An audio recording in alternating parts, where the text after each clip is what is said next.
নমস্কাৰ আপোনালোক সকলোকে পুনৰবাৰ টিকে মাইণ্ডৰ অন্য এটা ৰাতিপুৱাৰ ধামাকাদাৰ খবৰলৈ স্বাগতম জনাইছো। আজিৰ ভিডিঅ'টো আৰম্ভ কৰাৰ আগতে আপোনালোক সকলোকে ৰঙালী বিহুৰ বহুত বেছি শুভেচ্ছা জনালো। আপোনালোকৰ যাতে অসমীয়া নৱবৰ্ষটি খুব সুন্দৰকৈ পাৰ হয় তাৰেই কামনা কৰিছো। বিহুৰ আপোনালোকৰ প্ৰস্তুতি কেনেকুৱা কমেন্ট সেকশনত জনাবলৈ কিন্তু নাপাহৰিব। আগবাইছো যে প্ৰথম খবৰটোৰ ফালে প্ৰথম খবৰটো ওলাইছে পঞ্চায়ত নিৰ্বাচনক লৈ। পঞ্চায়ত নিৰ্বাচনৰ নমিনেশ্যন দাখিল কৰা হৈছে বৰ্তমান আমাৰ অসমৰ বিভিন্ন ডিষ্ট্ৰিক্টসমূহত। নমিনেশ্যন ফৰ্ম ফ্লাপ কৰাৰ পাছতে এতিয়া খবৰ ওলাই পৰিছে বিভিন্ন পঞ্চায়তত এতিয়া অলৰেডি বিজেপিয়ে জয়লাভ কৰিলে। মানে বিনা প্ৰতিদ্বন্দ্বিতাৰে বিজেপিয়ে জয়লাভ কৰিছে এতিয়ালৈকে কেইবাটাও পঞ্চায়তত। খবৰ লোৱা অনুসৰি মিত্ৰজোঁটৰ দখলত প্ৰায় 15খনকৈ জিলা পৰিষদ, 14খন জিলা পৰিষদত জয় হৈছে ইতিমধ্যে বিজেপিয়ে। এখন আসনত জয়ী হৈছে অসম গণ পৰিষদে। বিনা প্ৰতিদ্বন্দ্বিতাৰে জয়ী হৈছে মিত্ৰজোঁটৰ 15জনকৈ প্ৰাৰ্থী। আঞ্চলিক পঞ্চায়তত জয়ী বিজেপিৰ 164গৰাকী সদস্য। আঞ্চলিক সদস্য পদত অগপৰ 17গৰাকী বিনা প্ৰতিদ্বন্দ্বিতাৰে জয়ী হৈছে। বিহালীত 4 জিলা পৰিষদৰ এখন জয়ী হৈছে বিজেপিয়ে। 21খন আঞ্চলিক পঞ্চায়তৰ 14খনতে জয়ী হৈছে বৰ্তমান বিজেপিয়ে। তো এইটো কিয় হৈছে বাৰু, বিনা প্ৰতিদ্বন্দ্বিতাৰে কিয় হৈছে বাৰু কমেন্ট সেকশনত আপোনালোকে জনাবচোন। এতিয়া বিনা প্ৰতিদ্বন্দ্বিতাৰে কিয় জয়ী হৈছে মোৰ ফালৰ পৰা ক'বলৈ গ'লে মই এইটোৱেই দেখা পাইছোঁ আমাৰ ইয়াতে।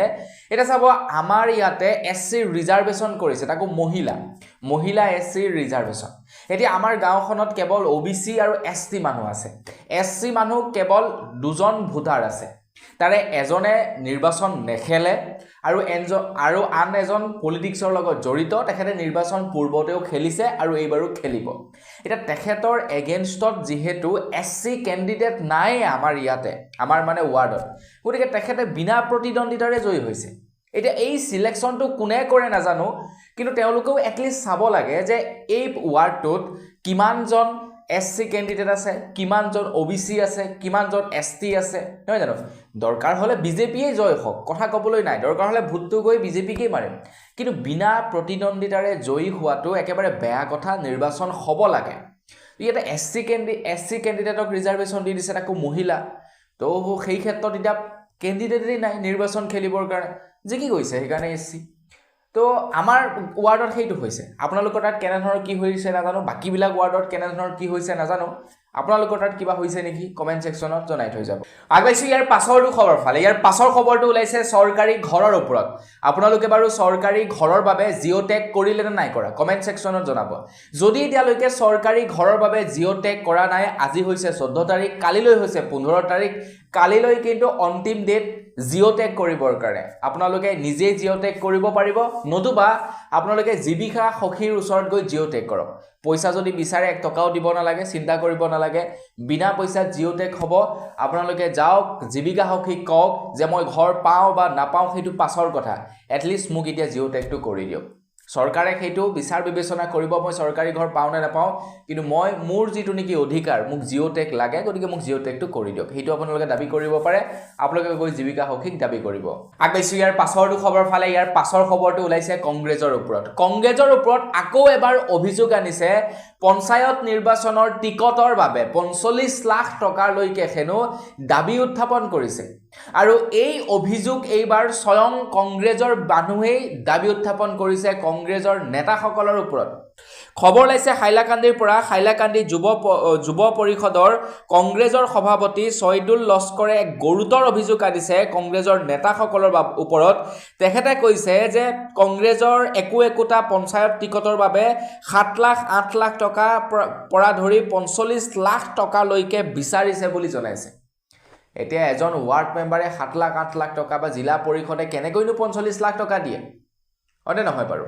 তো এই অভিযোগটো কিমান দূৰ সত্য নাজানো। তেখেতে অভিযোগ আনিছে, যদি সঁচাকৈ সত্য হয় তেন্তে এইটো বেয়া কাম কৰিছে। কিন্তু এনেই তেওঁলোকৰ অৱস্থা বেয়া, তেওঁলোকে কিমান ভাল কেণ্ডিডেট দি তেওঁলোকে দখলত আনিব পাৰে সেইটো চাব লাগে। মই যদি মানে কংগ্ৰেছত থাকিলোহেঁতেন, কংগ্ৰেছৰ অকণমান ওপৰ লেভেলৰ মানুহ হ'লোহেঁতেন, মই সেইটো ভাবিলোহেঁতেন যে কেনেকৈ মোৰ ফালে এট্ৰেক্ট কৰোঁ ভাল মানুহবিলাকক। দৰকাৰ হ'লে তেওঁলোকক মই পইচা দিম আমাৰ পাৰ্টিত আহক যাতে তেওঁলোকে ভোটটো তেওঁলোকে জয়ী হওক আমাৰ কংগ্ৰেছৰ ভেটি যাতে অকণমান শক্তিশালী হওক মই সেইটো ভাবিলোহেঁতেন কিন্তু তেওঁলোকে আকৌ ওলোটা ভাবিছে সেই অভিযোগ আহিছে এতিয়া আগবাইছোঁ ইয়াৰ পাছৰটো খবৰ ফালে ইয়াৰ পাছৰ খবৰটো ওলাইছে ৱাকফ সংশোধনী বিধেয়কৰ ওপৰত ৱাকফ সংশোধনী বিধেয়কৰ ওপৰত এতিয়া ভাৰতৰ বিভিন্ন স্থানত প্ৰতিবাদ দেখিবলৈ পোৱা গৈছে অকল ভাৰতৰ বিভিন্ন স্থানতেই নহয় অসমতো এতিয়া ইয়াৰ প্ৰতিবাদ দেখিবলৈ পোৱা গৈছে মন্ত্ৰী হিমন্ত বিশ্ব শৰ্মাদেৱে কৈছে যে প্ৰতিবাদ কৰক তাত কোনো কথা নাই তেওঁলোকে স্মাৰক পত্ৰ প্ৰেৰণ কৰক তাত কোনো আপত্তি নাই কিন্তু আইন শৃংখলা বজাই ৰাখি তেওঁলোকে প্ৰতিবাদ কৰক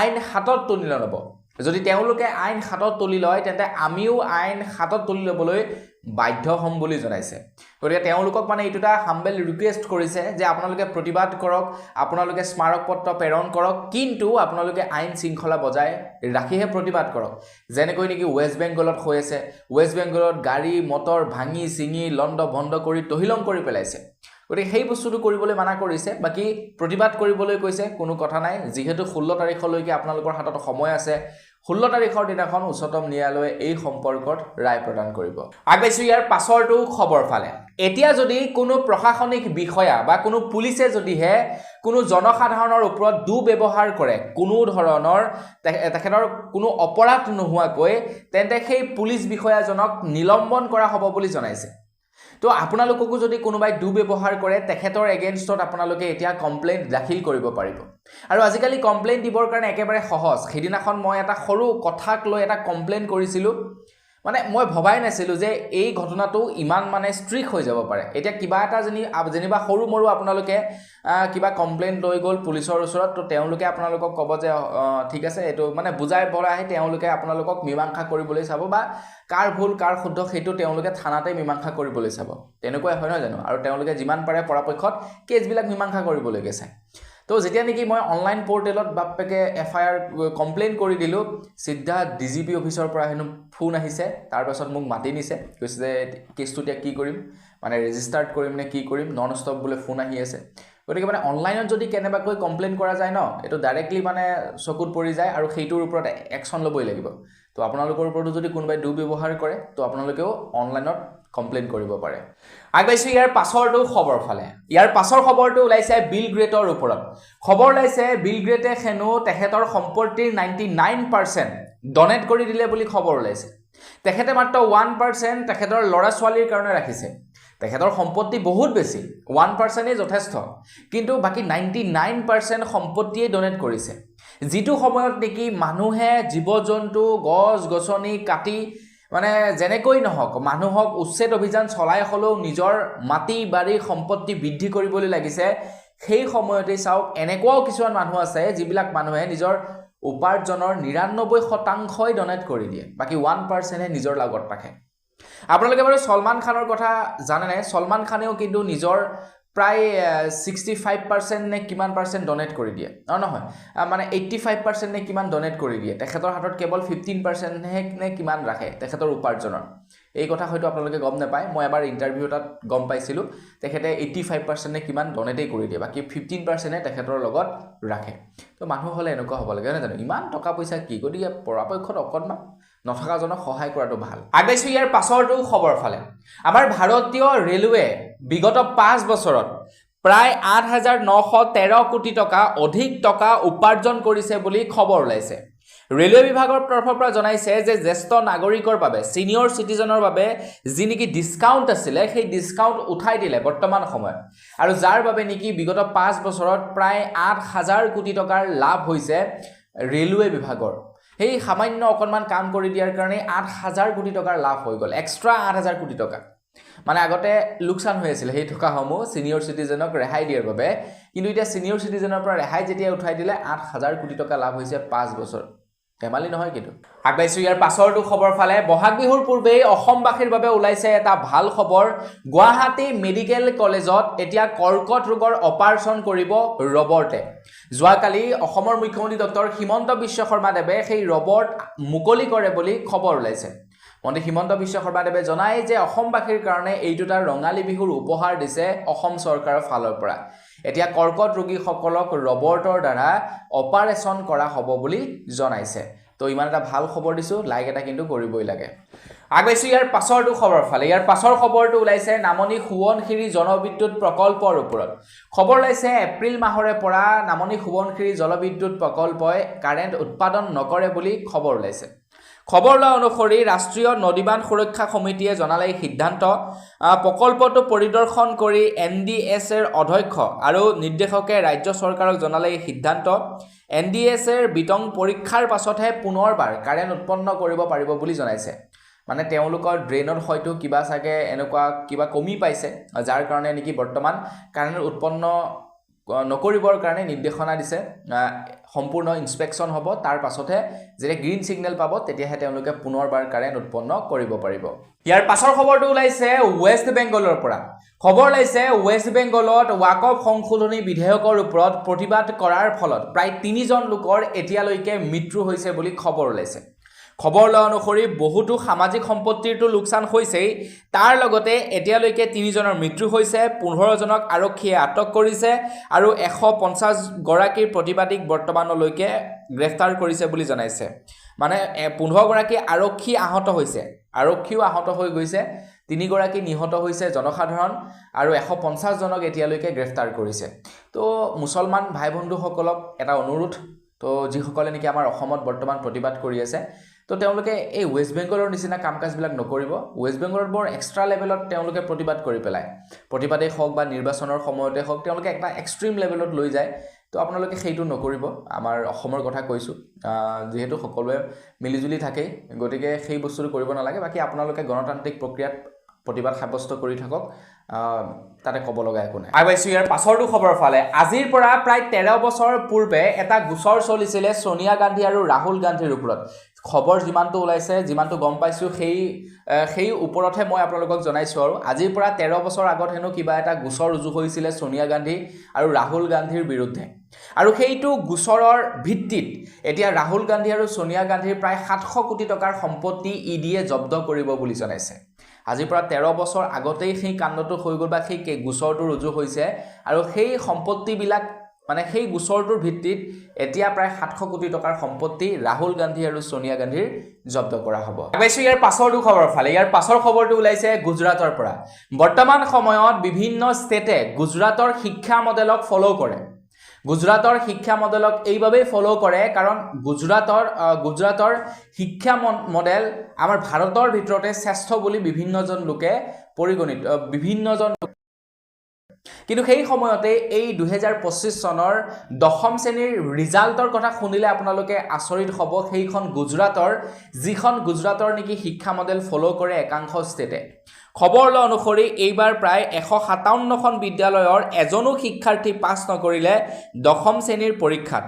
প্ৰায় 1,65,690 গৰাকী পৰীক্ষাৰ্থীৰ ভিতৰত কেৱল 27,446 গৰাকী পৰীক্ষাৰ্থীয়েহে পৰীক্ষাত উত্তীৰ্ণ হৈছে বুলি খবৰ ওলাইছে। গতিকে সেইখনক ফ'ল' কৰে যিখন গুজৰাটৰ নেকি অৱস্থা, মানে শিক্ষাৰ অৱস্থা এয়া, নমুনা এয়া, আৰু সেইখন গুজৰাটৰ শিক্ষা মডেলক বৰ্তমান একাংশ ষ্টেটে ফ'ল' কৰে। আগবাইছোঁ ইয়াৰ পাছৰটো খবৰ ফালে। মই প্ৰথমেই আপোনালোকক জনাইছোঁ যে আমাৰ অসমৰ পঞ্চায়ত নিৰ্বাচনৰ বহুতো ৱাৰ্ডত ইতিমধ্যে বিজেপি প্ৰাৰ্থীয়ে বিনা প্ৰতিদ্বন্দ্বিতাৰে জয়ী হৈছে। তো সেই সময়তে অসমৰ মুখ্যমন্ত্ৰী ডক্টৰ হিমন্ত বিশ্ব শৰ্মা দেৱে সেইসকল নিৰ্দলীয় প্ৰাৰ্থীক আহ্বান জনাইছে, যিসকল নিৰ্দলীয় প্ৰাৰ্থীয়ে নেকি এতিয়া বিজেপিৰ এগেইনষ্টত প্ৰতিদ্বন্দ্বিতা আগবঢ়াইছে। তেওঁলোকক অনুৰোধ জনাইছে যে আপোনালোকে পাৰিলে আপোনালোকৰ মনোনয়ন প্ৰত্যাহাৰ কৰক, বা সেইসকল নিৰ্দলীয়ক আহ্বান জনাইছে যিসকলে কংগ্ৰেছৰ টিকট নাপায়, নিৰ্দলীয় ৰূপে তেওঁলোকে নিৰ্বাচনত প্ৰতিদ্বন্দ্বিতা কৰিছে, তেওঁলোকক আহ্বান জনাইছে যে আপোনালোকে প্ৰত্যাহাৰ কৰক আপোনালোকৰ মনোনয়ন পত্ৰ।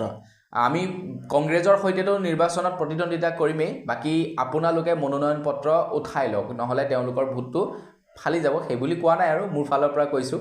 বাকী যি কি নহওক, মুখ্যমন্ত্ৰী ডাঙৰীয়াই অলৰেডি ইমানখিনি চিটত জিকিলেই বা ইমানকেইটা ৱাৰ্ডত জিকিলেই, বাকী থকা ৱাৰ্ডকেইটাত এটলিষ্ট অকণ ফাইট হওক, ভাল লাগিব।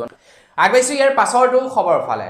মুখ্যমন্ত্ৰী ডক্টৰ হিমন্ত বিশ্ব শৰ্মা দেৱৰ নিৰ্দেশনাৰ পাছতেই এতিয়া গুৱাহাটী মহানগৰীকে ধৰি বিভিন্ন স্থানত ডাম্পাৰৰ বিৰুদ্ধে ষ্ট্ৰিক্ট একশ্যন লোৱা দেখিবলৈ পোৱা গৈছে এতিয়া অসম পুলিচক। অকল ডাম্পাৰেই নহয়, ডাম্পাৰৰ লগতে বিভিন্ন গাড়ী লাইট মটৰ ভেহিকেলৰ ড্ৰাইভাৰ সকলকো এতিয়া মুখত ব্ৰেথ এনালাইজাৰ ভৰাই তেওঁলোকক চেক কৰা দেখিবলৈ পোৱা গৈছে। মদৰ কাৰণে বৰ সাংঘাতিক এক্সিডেণ্ট হয় কিন্তু, গতিকে গাড়ী চলোৱাসকলে পৰাপক্ষত মদৰ পৰা অকণমান দূৰৈতে থাকিব। আগবাইছোঁ ইয়াৰ পাছৰটো খবৰ ফালে। ইয়াৰ পাছৰ খবৰটো ওলাইছে গুৱাহাটী মহানগৰীৰ পৰা। বসন্তৰ আগমনৰ পূৰ্বেই এজাক বৰষুণ দিলে গোটেই অসমত, আৰু এজাক সামান্য বৰষুণৰ ফলতেই গুৱাহাটী মহানগৰীৰ কেইবাটাও অঞ্চলত বানপানীৰ সৃষ্টি হৈ গ'ল। খবৰ লোৱা অনুসৰি জলমগ্ন চানমাৰী ৰুক্মিণী গাঁৱৰ পথ, এইকেইটা পথত যোৱাকালি পানীৰে ভৰি পৰা দেখিবলৈ পোৱা গৈছে। এজাক বৰষুণ দিছিলেহে পানী সোমালেই। গতিকে অসম চৰকাৰক ৰিকুৱেষ্ট, এই চেগতেই আপোনালোকে অকণমান পৰাপক্ষত কাম কৰিবলৈ লওক, নহয় জানো? অকল আঁচনি কৰি থাকিলেই নহয়, গুৱাহাটীবাসীকো তেওঁলোকক অকণমান সকাহ দিব লাগে, মানে কৃত্ৰিম বানপানীৰ। আগবাইছোঁ ইয়াৰ পাছৰটো খবৰ ফালে। অসমৰ মুখ্যমন্ত্ৰী ডক্টৰ হিমন্ত বিশ্ব শৰ্মা দেৱে দিল্লী টু ডুবাই গৈ আছিলে। দিল্লী টু ডুবাই গৈ থকাৰ অৱস্থাত তেখেতৰ ওচৰতে থকা একেখন ফ্লাইটৰে ওচৰতে থকা অন্য এজন ব্যক্তিৰ পৰা এডাল চাৰ্জাৰ খুজিলে, আৰু সেই ব্যক্তিজনে চিনা জানা নোহোৱাকৈ চাৰ্জাৰডাল দি দিলে ডক্টৰ হিমন্ত বিশ্ব শৰ্মা দেৱক। এতিয়া চাওক, মন্ত্ৰী হিমন্ত বিশ্ব শৰ্মা দেৱক অসমত চিনি পায় বা ভাৰতৰ দুই এজন ব্যক্তিয়ে চিনি পায়, কিন্তু বাহিৰা মানুহটো চিনি নাপায়। কিন্তু সেই ব্যক্তিজনে কি কৰিলে, মন্ত্ৰী হিমন্ত বিশ্ব শৰ্মা দেৱক চিনি নোপোৱাৰ পাছতো চাৰ্জাৰডাল দি দিলে মোবাইল চাৰ্জ কৰিবৰ কাৰণে। আৰু তাৰ পাছত মন্ত্ৰী হিমন্ত বিশ্ব শৰ্মা দেৱে সেই ব্যক্তিজনৰ ঘৰত গৈ তেখেতক গামোচা পিন্ধাই চাৰ্জাৰডাল ঘূৰাই দিলে আৰু তেখেতক ধন্যবাদ জনাইছে। আগবাইছে একেবাৰে শেষৰটো খবৰ ফালে। অসমত বৃদ্ধি পাইছে পেট্ৰল আৰু ডিজেলৰ দাম, কিন্তু আন্তঃৰাষ্ট্ৰীয় পৰ্যায়ত বৰ্তমান সময়ত চাবলৈ গ'লে যি ক্ৰুড অইল আছে, কেঁচা অইলৰ দাম কিন্তু কমা দেখিবলৈ পোৱা গৈছে। বৰ্তমান সময়ত এক বেৰল ক্ৰুড অইলৰ দাম $61 হৈছেগৈ, কিন্তু তাৰ বিপৰীতে আমাৰ অসমত তেলৰ দাম বা ভাৰতত তেলৰ দাম বা পেট্ৰলৰ দাম বা ডিজেলৰ দাম বৃদ্ধি পোৱা দেখিবলৈ পোৱা গৈছে। যদিহে তেল শোধনাগাৰসকলে বা তেল কোম্পানীসকলে ইচ্ছা কৰে প্ৰতি লিটাৰ পেট্ৰলত 4 টকাকৈ আৰু প্ৰতি লিটাৰ ডিজেলত 3.6 টকাকৈ কমাই দিব পাৰে বুলি খবৰ ওলাইছে, কিন্তু কোম্পানীসমূহে কমাই দিয়া নাই, বৰঞ্চ বঢ়াইহে নি আছে। এটা ৰিপৰ্ট ওলোৱা অনুসৰি 2014 চনত যিটো সময়ত নেকি কংগ্ৰেছৰ চৰকাৰ আছিলে, তো কংগ্ৰেছৰ চৰকাৰ থাকোঁতে কংগ্ৰেছে প্ৰতি বেৰেল কংগ্ৰেছৰ দিনত মানে প্ৰতি বেৰেল যি নেকি ক্ৰুড অইল যিমান টকাত কিনিছিলে তাতকৈ কম টকাত বৰ্তমান সময়ত কিনি আছে। কিন্তু তাৰ পাছতো বৰ্তমান মানে তেতিয়াৰ তুলনাত এতিয়াৰ পেট্ৰলৰ দামটো বেছি। কিয় হৈছে এইবিলাক বাৰু কমেণ্ট ছেকশ্যনত জনাই থৈ যাব। তো বন্ধু বান্ধৱীসকল, বছ আজিৰ ভিডিঅ' জনাবলগীয়া খবৰ ইমানকেইটাই আছিলে। খবৰকেইটা জানি কেনে পালে কমেণ্ট কৰি জনাব। যদি ভাল লাগিলে লাইক এটা কৰিব, চেনেল যদি ছাবস্ক্ৰাইব কৰা নাই ছাবস্ক্ৰাইবটো কৰি ল'ব। পুনৰ লগ পোৱাৰ সাজলৈ বিদায় মাগিছোঁ। ধন্যবাদ। জয় অসম।